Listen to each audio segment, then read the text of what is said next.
Ndi madekwana ri badisana mafhungo a Tshivenda kha SABC 2 na kha DTT nne ndi pfi Tshanduko Ligege.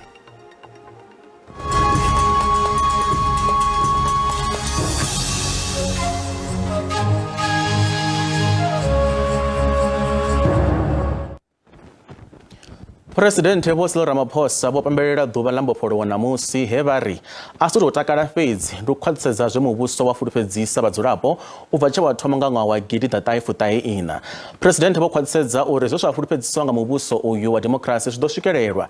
Vho Ramaphosa vho amba izwi nga tshifhinga tsha u pembelela ḓuvha ḽa mbofholowo fhaḽa stadium tsha Mazel Park, Klerksdorp, vunḓuni ḽa North West. Nangwa zwi khou dzhia miṅwaha ya 29 musi ḽino shango ḽa Afrika Tshipembe ḽo wana mbofholowo. Musi vha tshi khou amba ngei Klerksdorp vunḓuni ḽa North West, President Vho Cyril Ramaphosa vha ri naho ḽino shango ḽo livhana na khaedu dzi sina vhukono fhedzi vhadzulapo kha vha dzhiele nṱha zwivhuya zwo no swikeliwaho u bva tshi havha na muvhuso wa demokirasi. This is the day when all of us as South Africans got a birth certificate for our country, because that's when the real South Africa was born. Vho Ramaphosa vha ri muvhuso wo no ita mvelaphanḓa khulwane siani ḽa nḓisedzo ya tshumelo naho vha tshi ri u kha ḓi vha na mushumo munzhi une wa kha ḓi fanela u itiwa. We also acknowledge that so much of the promise of 1994 still needs to be realized. It is on this occasion that we rededicate ourselves to work with greater purpose and determination. Vho Ramaphosa vho ita na u amba nga mafhungo ane kwa makhaedu o tsimuwa muḓagasi nga vhupo nga u sielisana. We are using every means at our disposal to restore Eskom's power stations and to build new generation capacity as a matter of greatest urgency. President Vho Ramaphosa vha khou itela khuwelelo vhadzulapo vhane vha vha na miṅwaha yo lugelaho u khetha zwihulusa vhaswa uri vha ye vha ḓiṅwalisele u khetha kha khetho dzine dza khou ḓa ṅwakani. Let us all go and register to go and vote next year so that we take responsibility for the future of our country. President vha ri vhadzulapo kha vha farane zwanḓa u itela u fhelisa khakhathi dza mbeu.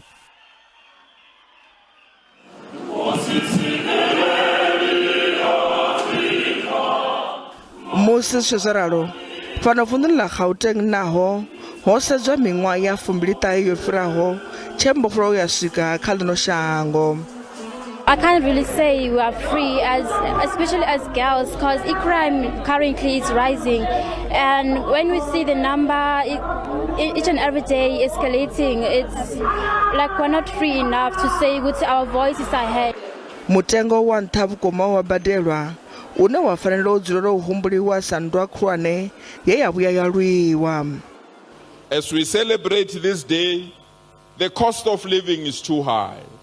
There are people that cannot afford even to buy bread or at least to buy maize meal so that they can survive. We can live in those conditions, but it's through this democratic government that we can in a position to eliminate those challenges. Today, we mark 29 years since the ICON election were held, and greater strides have been made to better the lives of our people, although a lot still needs to be achieved. Hu khou itiwa khuwelelo ya uri mbuelo dzoṱhe dza mbofholowo dzi fanela u tsireledzwa ngeno hu uri zwinzhi zwi fanela u itelwa vhathu vhoṱhe uri navho vha ḓifhelwe nga mbofholowo ye ya lwelwa vhoṱhe. Mulanga wa vundu la Western Cape Alan Winde vha ri vhaofisiri vha vundu ḽavho vha lwaho na zwa vhutshinyi vha ḓo fara mupresident wa ḽa Russia Vho Vladimir Putin arali vha nga tou luvhea vunduni iḽi. Vho Winde vho vha vha tshi khou amba kha mushumo wa u pembelela ḓuvha ḽa mbofholowo vhuponi ha Nyanga hune ha vha Cape Flats vha ḽihoro ḽa ANC khathihi na muvhuso. Vho Winde vha ri aya ḽihoro ḽi khou ita tshiangatela kha fhungo iḽi u bva tshe khothe ya vhutshinyi ya ḽifhasi kana ICC ya bvisa ḽiṅwalo ḽa u fara Vho Putin malugana na nndwa dza ngei kha ḽa Ukraine. Mulanga vundu wa Western Cape Vho Alan Winde vari musi lino shango li tshi khou pembelela ḓuvha ḽa mbofholowo fhedzi vhunzhi ha vhadzulapo vha shango ḽa Ukraine khathihi na Russia a vhaho kha mbofholowo u bva tshe shango ḽa Russia ḽa govhela Ukraine mahoḽa. President wa Russia Vho Vladimir Putin vha khou lavhelelwa u dzhenela muṱangano wa BRICS fhano Afrika Tshipembe nga ṅwedzi wa Ṱhangule.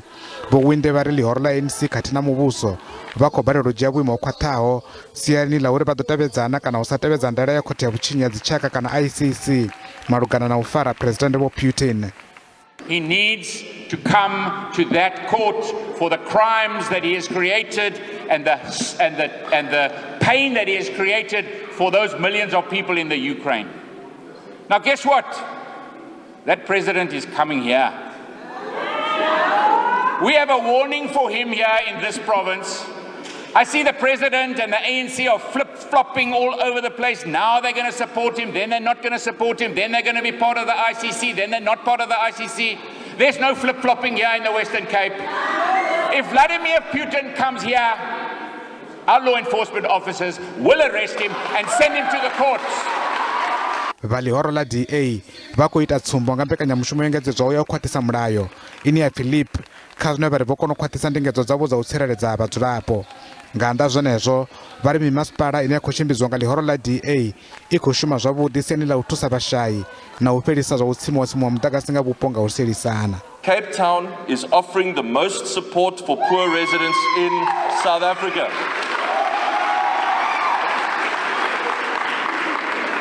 The most free water, the most free electricity. This year, if you are on the Lifeline tariff, I'm sure that there's people here today who are on the Lifeline tariff. After June, you get a 50% discount in the Lifeline tariff because we know that Eskom is pushing 19% increases onto electricity customers and people can't afford that. Lihoro ili liri liko ṱoḓa u swikisa mavhusele avhuḓi na kha maṅwe mavunḓu mona na shango arali ḽa nga voutheliwa. Vhadzulapo vha fhaḽa Giyani vunḓuni ḽa Limpopo vha ri musi ḽino shango ḽi tshi khou pembelela ḓuvha ḽa ṋamusi ḽa mbofholowo a vha tou vha na zwinzhi zwine vha nga pembelela zwone sa izwi vha sina maḓi. Ho no ḓo shumiswa masheleni a sina vhukono a 3.2 billion wa dzi rannda u swika zwino kha thandela ya maḓi ye tshipikwa tshayo ha vha hu kokodza maḓi u bva damuni ḽa Nandoni ḽi re nnḓanyana ha Thohoyandou wa ḓisa damuni ḽa tsini na ḽa Nsami henefho Giyani u lwemisa tshiimo itsho. Naho maḓi o thoma u kokodziwa u bva Nandoni a tshi dzhena damuni iḽo ḽa Nsami vhunzhi ha vhadzulapo na zwino a vha thu wana maḓi. Uyu wo no tou vha mushumo wa u ka maḓi wa ḓuvha na ḓuvha. Vho Robert Guveni vha ri muṱa wavho une wa vha na miraḓo miṱanu u shumisa maḓi aya u ṱamba na u kuvha nahone vha tou renga tshigubu tsha maḓi a ḽithara dza 2 nga rannda 5 fhedzi. A vulisoni kwa ni vonani vanhu mun'wana na un'wana i ta kwale mhaka ya swo swiswa mati ende a swi pfuni nchumu hikuva munhu enda ma hlayisekanga mati lama na ku na xitsongwatsongwana ka ku lova n'wana vhiki leri nga hela kwala ka Tshivenda. Ngeno muṅwe wa vhoramabindu vha tshi ri vha ṱanzwa na u kulumaga zwishumiswa zwa bindu ḽavho hu itela u vhulunga masheleni. Vho Veli Mavhunda vha ri vha shumisesa masheleni manzhi musi vha tshi endedza zwibveledzwa zwa bindu ḽavho. Vho Veli vhane vha rengisa zwibveledzwa zwavho henefho tshiṱaratani vha ri miṅwaha miraru yo fhelaho nyimele iyi yo vha i songo tou rali musi hu kha ḓi vha na tshikimu tsha zwibveledzwa kha muvhundu uyu. Vha ri tshikimu itsho tsho vala nga ṅwambo wa ṱhahelelo ya maḓi. You must go far to stock because of the lack of water. There was other place where we used to get water around, but because there's no water, we must travel far. As far as Makado. Hlupheka hi mati ina malembe mo hlaya mi nga ri na mati hi sungule ku ma vona nyana ka shutdown leyi vengete yi kona ya EFF hi ma vone 2 days after 2 days ku fikela sweswi a swi tshami hi vona mati se la loko mi hi vona hi ri la landzweni laniwani hi ta ku hlantsweni masiku hinkwawo hi hlantswa kwale hi hlangana hi tele kwalaho ku na ganga leri humaka mati. Varangaphanḓa vha re kha mivundu ya 2 na khafu ya 5 vha ḓovha vho no wana maḓi musi ṅwaha u sathu fhela. Once we are done with the first 24 villages, you then have the next phase of 31 villages, which will then constitute 55. Early January 2024, we should be beginning your SCM processes so that you are able to complete the work. u swika zwino a zwi athu ḓivhea uri zwi ḓo ḓurela vhatheli vhugai u fhedzisa thanda iyi ine ya nganyela u shumisa masheleni a paḓaho biḽioni wa dzi rannda.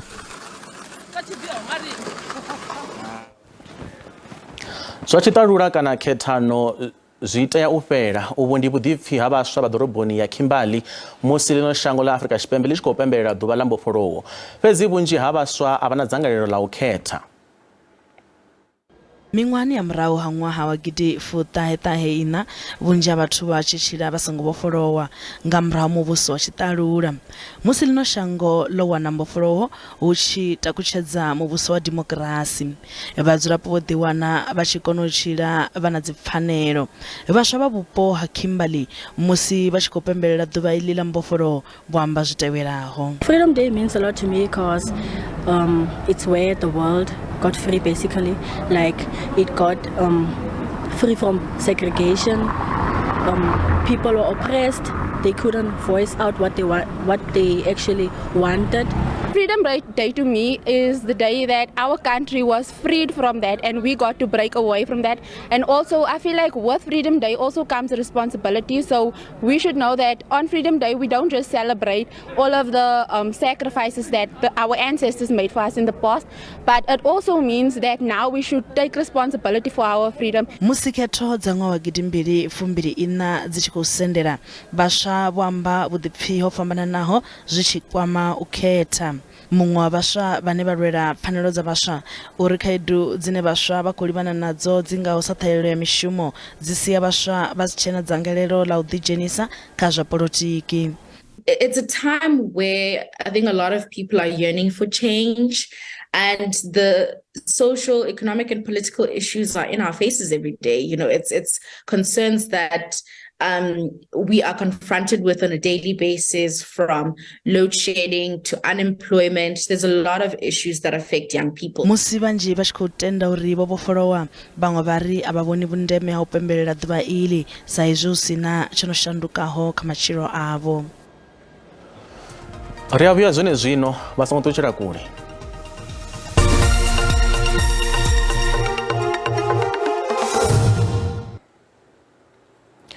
Murangaphanḓa wa ḽihoro ḽa EFF Vho Julius Malema vha ri vhadzulapo vha ḽa Afrika Tshipembe vha nga si wane mbofholowo arali tshiimo tsha vhutshinyi tshe nṱha kha ḽino shango. Izwi vha khou zwi amba musi ḽino shango ḽi tshi khou pembelela ḓuvha ḽa mbofholowo ṋamusi. Vho Malema vha vha tshi khou amba kha mushumo wa mbulungo wa Vho Kokedzo Muzhatau, mudzulatshidulo wa dzingu wa kale kha ḽihoro ḽa EFF vhe vha khanselara kha masipala wa Ekurhuleni. Vho Muzhatau vho lovha kha zwine a khou humbulelwa uri vho tou hombokiwa vhuponi ha Vosloorus Randani vhubvaḓuvha nga Swondaha yo fhiraho. Musi ḽino shango ḽi tshi khou elelwa miṅwaha ya 29 ya mbofholowo, miraḓo ya ḽihoro ḽa EFF yo vha i tshi khou onesana na muṅwe wa miraḓo yaḽo. Mudzulaphanḓa wa dzingu na mukhanselara wa kale Vho Kokedzo Muzhatau vho vhulawa nga nḓila tshiṱuhu vhege yo fhiraho. Murangaphanḓa wa EFF Vho Julius Malema vha ri navho Muzhatau vha tshi khou vhulungwa ṋamusi nga ḓuvha ḽa mbofholowo. Izwi zwi tou sumba uri zwipikwa zwa vhadzulapo vha ḽino u bva nga ṅwaha wa gidiḓaṱahefuṱaheiṋa a zwi athu swikelelwa. That is the most painful thing about the death of Kokedzo, is that he was killed by those he wanted to free from the chains of poverty. For because we are driven by the conviction that many are committing crime because they are suffering. The levels of poverty are too high in our country. And if we defeat poverty and defeat unemployment and reclaim the land from those who stole it, then our people will live in peace. And the big wars we experience in the suburban areas of South Africa will collapse because there will no longer be crime. Malema va ri vadzia vhutshinyi va khou ita zwine vha funa. In the absence of the authority, people will take law into their hands. There is no longer authority in South Africa. That's why le respecte Morena Jesu. The authority ke ya Morena Jesu. Una le authority. Le ka ditsotsing, una le authority. Una le boss ya di gangster. Mo South Africa arena selo. There's no authority. That's why crime, it is what it is. Motu utuncha mapodisa takes out a gun and shoot at the police, and then they still want to arrest such a person. Anyone who takes out a gun and shoot at the police, that person must meet his maker. Vomjatau voshela mlenje zuhulu kha ufata matawi lehoro la EFF mona na dzingu la Ekurhuleni. Votarusa mtu we vachifuna lehoro lawe ngambili yawe yothe. Zwazwari badisera bupfiwa habatareri nga mireza ye barumera nga heli dubalambo forowo. Zwine president vakwamba zwone ndi zwa vhukuma usina maḓi muḓagasi na tshumelo dza ndeme vhathu vha songo vhofholowa. Zwo to sala fhedza uri kha vhorapolitiki zwi bve milomoni zwi ye kha nyito. Ndi zwone zwine mupresidente vakwamba zwone ndi mafhungo ane a khou pfala ndi mafhungo ane vha khou amba ngoho ngauri ri kha ḓi tambula sa fhano Afrika Tshipembe ri tambula dzibada ri tambula maḓi ri tambula muḓagasi hezwo zwithu zwi kha ḓi ri konḓela uri ri zwi wane. Eḽi ḓuvha ndi soko ri ndi ḓuvha ḽa mbofholowo mara mbofholowo yone kha ḽino shango ḽa Afrika Tshipembe ayiho. Maḓi ayo kona u fhela miṅwedzi miraru kana mina a sa bvi dziphaipini ra ḓi ri ro vhofholowa muḓagasi khou inga thungo khou ri tambudza.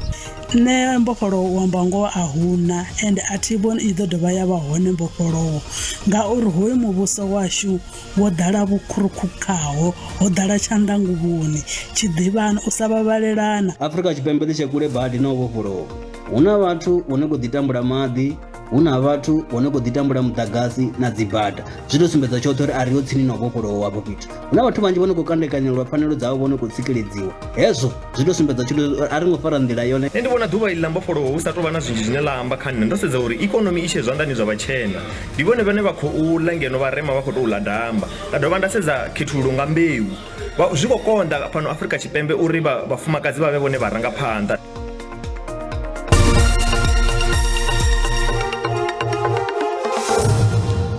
Namusi nga ḓuvha ḽa mbofholowo vhaswa vha ḽino shango vho fara lwendo lwa uya u phephedzisa fulaha ya shango musi vhaswa avho vho bebiwa vhukati ha ṅwaha wa 2003 na 2005 vha tou ḓivha ḽo vhofholowaho ḽa muvhuso wa demokirasi ḽine vha khou aluwa khaḽo.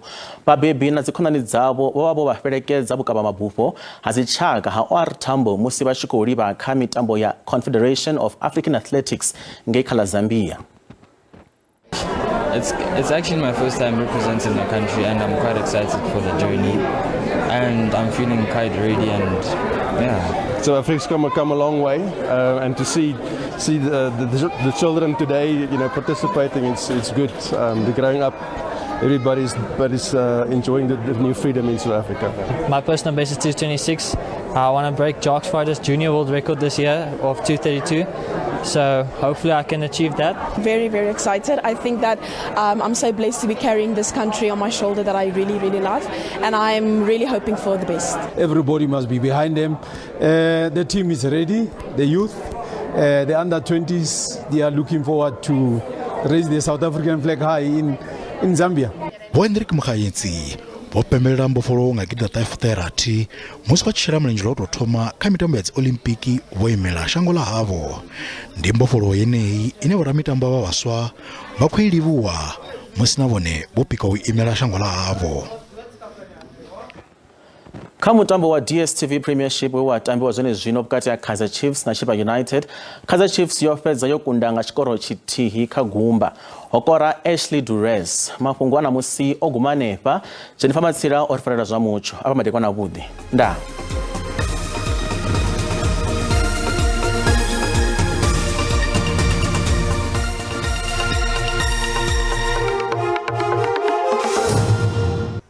loko bala ba shune bunje bathu na musi ba tshiko pembelela ḓuvha ḽa mbofholowo kha rabese zwo ri mutsho wa shone uri fara sifio une ra khou ri tshila belesa zwine vha khou tsibza zwone ndi zwo ri lumu ya kholiya ri khou swenda na ḓo siyo tshiko rotshala vhukuma nga maanḓa ri khou labelesa ngeno kha vunḓu ḽashu ḽa Eastern Cape ra labelesa na kha vunḓu ḽashu ḽa KwaZulu-Natal musi ri tshi ḓa ngeno vhukati ha shango ḽashu ri khou ḓivhona zwo ri ḓo ḓivha tshiko rotshala mvula dza swikedziḽa dzi khou labelelwa ḓo swika nefhala kha 60%. ri khou bvela phanḓa nga u ralo zwiṅwe hafhu zwine vha khou tsibza zwone ndi zwo ri ngeno kha vunḓu ḽashu ḽa Western Cape ko vhona zwi ḓo vha tshiko rotshala vhukuma na lumu ya nefhala ri khou swendela siyo tshiko rotshala vhukuma hone ri shavhesa ngeno vhukati ya shango lashu na hone u vhona tshi ḓo hu khou rothola nga u tou zwine vha khou tsivhudzwa hafhu ndi zwa uri ngeno vha khou vhona u tingiwa nga mbalo wa ṱaḓa hanefhaḽa vha khou tsivhudzwa zwa uri ḓo vha na mvula dza maḓumbu ndi musi ri khou lavhelesa kha vunḓu lashu hanefhaḽa ḽa KwaZulu-Natal hanefhaḽa na kha vunḓu lashu ḽa Eastern Cape hone ri tshi lavhelesa kha vunḓu ḽa Eastern Cape hanefhaḽa vha khou tsivhudzwa zwa uri matshelo khonadzeo dza mililo ya ḓaka dzi khou ḓi lavhelelwa hanefhaḽa ri khou bvela phanḓa hafhu zwiṅwe hafhu kha vunḓu lashu ḽa Gauteng hone ku mana temperature ḓo vha dzi vhukati nga tou Johannesburg 28 degrees Bronxbridge 29 degrees ra ṱuwa hafhu ra lavhelesa kha vunḓu ḽa Limpopo none khou vhona tshi ḓo ḓi vha u tshi khou fhisa vhukuma Giyani 32 degrees Messina 33 degrees na una u pfela ha mvula fhano na fhaḽa ri khou ṱuwa hafhu ri tshi lavhelesa kha vunḓu ḽa Mpumalanga zwine vha khou tsivhudzwa zwone Skukuza temperature dzi nṱha vhukuma nga 33 degrees ra lavhelesa na fhaḽa Mkhonto 31 degrees ra ambedzwa uri hai temperature ḓo vha dzi nṱha fhedzi dzi vhukati fhaḽa Carolina nga 28 degrees ra ṱuwa hafhu ri tshi lavhelesa hanefhaḽa kha vunḓu lashu ḽa KwaZulu-Natal hone khou vhona temperature zashu dzi ḓo vha dzi vhukati Pietermaritzburg 28 degrees zwo tamba fhedzi uri hai temperature dzi ḓo vha dzi vhukati ri khou ṱuwa hafhu ri tshi lavhelesa hanefhaḽa kha vunḓu lashu ḽa Eastern Cape hone khou ḓi vhona ri na fhethu na ḓo ḓi vha hu na makolo tshi khou rothola vhukuma Makhanda 23 degrees zwo tamba fhedzi uri hai temperature ḓo vha dzi fhasi hanefhaḽa Craddock hone 28 degrees fhedzi ri tshi ṱuwa hafhu ri tshi lavhelesa kha vunḓu lashu hanefhaḽa ḽa Western Cape nahone u khou vhona temperature ḓo vha dzi fhasi vhukuma luya lumuya lu ḓo swendelwa siyo khou rothola vhukuma Cape Agulhas 19 degrees ra lavhelesa hafhu na George none temperature ḓo vha dzi fhasi vhukuma ri khou ṱuwa ri tshi lavhelesa hanefhaḽa kha vunḓu ḽa Northern Cape zwine vha khou tsivhudzwa zwone ndi zwo ri nahone u khou vhona temperature ḓo vha dzi nṱha vhukuma Uppington 31 degrees ra lavhelesa fhaḽa Kuruman none 30 degrees ra bvela phanḓa hafhu nga tou kha vunḓu ḽa Free State nahone mvula dzashu naho dzi khou vhona dzi khou pfela temperature dzi fhasi fhaḽa Haribdam nga 24 degrees ra ṱuwa hafhu ra lavhelesa na hanefhaḽa North West nahone ri khou vhona zwa temperature dzi vhukati nga tou Vryburg 31 degrees fhaḽa Mahikeng 30 degrees zwa tamba zwo ḓo vha dzi vhukati nga tou ha vhonala hu tshi ḓo fhisa fhethu fhambanaho u bva kha nṋe ndi ri madekwana a vhe a vhuḓi